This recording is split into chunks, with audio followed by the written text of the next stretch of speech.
guys, so this is my first face-to-face with you guys. Generally I've been doing more behind the scenes discreet art videos, but I wanted to let you know what you can expect from the channel in general, and I also wanted to give this video a proper introduction and explain a bit about it. So this is part of my studio. This is my new furniture, which some of you might have seen if you follow me on social media, and these are my kilns which I use for jewellery. So jewellery is part of what I want to feature on the channel going forward. I do artwork and I will continue to do art videos as well, but I make jewellery. That's my main focus, that's my main job as well. And it is themed with the artwork. It's all nature themed, wildlife themed. I think you guys will like it, so I'll do some how-to videos and quick little tips that I've picked up and maybe just show you some of what I do. And thirdly, I also want to feature some nature and wildlife footage and just explaining what I see, explaining what I enjoy doing, exciting sightings, which is partially what this video is about. Being in lockdown, like all of you, has cancelled pretty much every plan I had.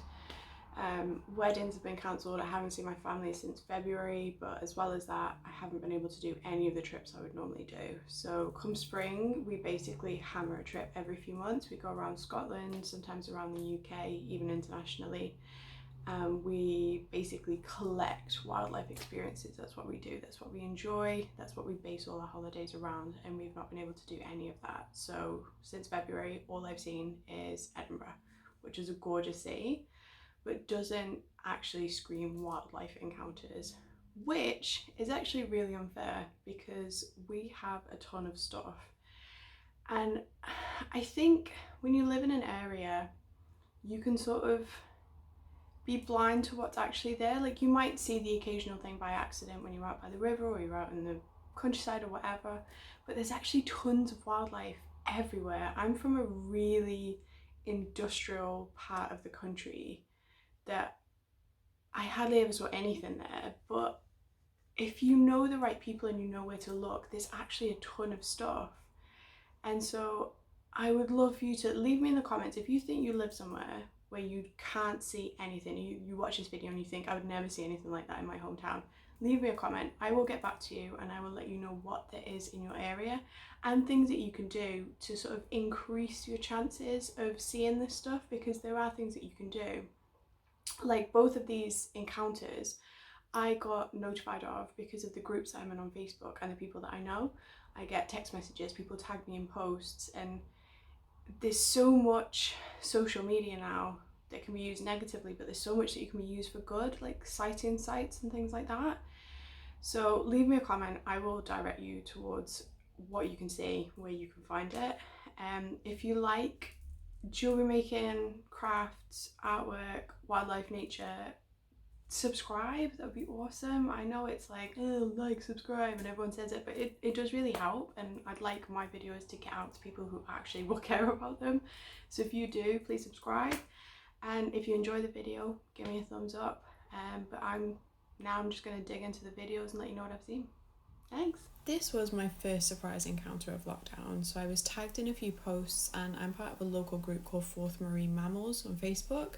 Everyone knows I've been trying to see a basking shark for a really long time. So when there was a sighting locally, I was tagged in it, rushed down to the water with my camera, hoping to get my first sighting of a basking shark. It quickly became apparent that is not what is out there. You can see, especially from this footage on this angle, it's a very sickle-shaped dorsal fin, and the colour is just not right for a basking shark either. In the sunlight, you can also see striations or lines on the fin, and that just wouldn't be present in a shark. This footage is very shark-like. This swimming behaviour at the surface we would expect from a basking shark, so I can completely understand why that is what it was identified as when the reports first came through. But I was glad to be able to go down there myself, zoom in with my camera, get some footage and get some photographs and try and determine what this actually was. So I then was in contact with people like Basking Shark Scotland, friends I know through Marine Conservation Society, people in the Fourth Marine Mammals group, any nature group who I thought might be able to help narrow it down. And there was 3 or 4 people I was communicating with that I really trusted that suggested this might be a swordfish. And once I started to look up the anatomy of them, I could see that is probably what we were looking at, which is actually a really rare species to the UK. They are found here occasionally. They do come to cold waters to feed, which is what we believe this one is doing. It was around for quite a few days. This is actually just offshore. I'm filming this from land, and this is just offshore in Edinburgh. It's really close in and was around for quite some time. It was really enjoyed by the locals. This encounter was surprising enough that it did attract media attention. It's not something that people expected to see off the coast of Edinburgh, especially just off the beach. This footage is of a humpback whale. This was taken from land, from the Fife side, looking across towards the Edinburgh shore. This is a beautiful humpback whale. It's just not something you would expect to see, but if you never look, you will never see these things, and they are there.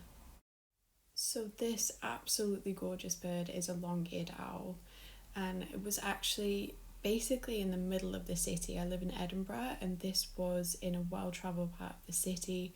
It was located because, as you'll see further in the video, they call out for food. They're quite vocal. So this was literally in my home city that I've lived in for nearly 3 years now, and I had no idea they were here.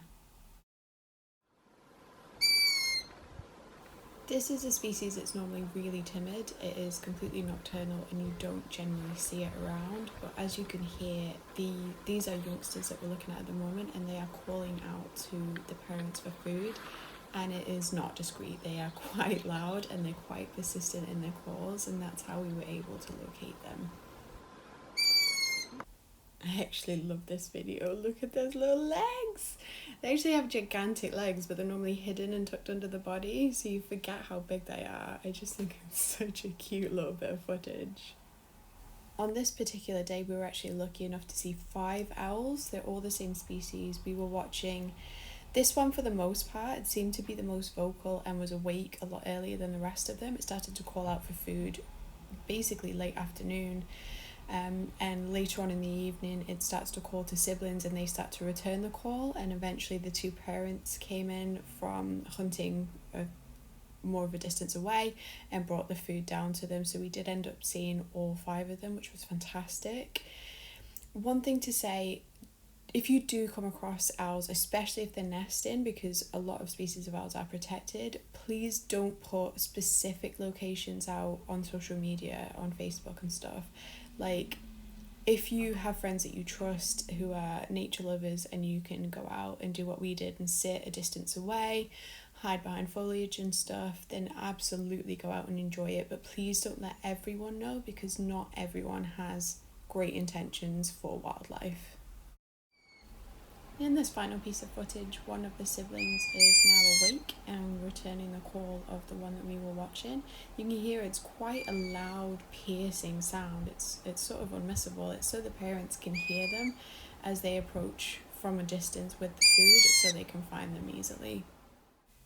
So all in all, pretty stoked about the species that I managed to tick off my bucket list during a global pandemic and lockdown. Really did not think I was going to see anything this summer. Was pretty bummed about it, but I had a fantastic couple of days. These encounters were actually day after each other. It was unbelievable. So if you think you live in an area where there's absolutely no exciting wildlife, hit me up in the comments. I guarantee that's not true. I'll let you know what sort of species you can expect in your area and tips on how to find them. If you like this content, give me a thumbs up. Let me know that this is the sort of thing that you want to see from me.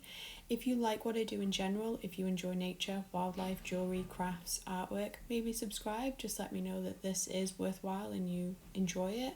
And yeah, just keep in touch. Thanks for tuning in.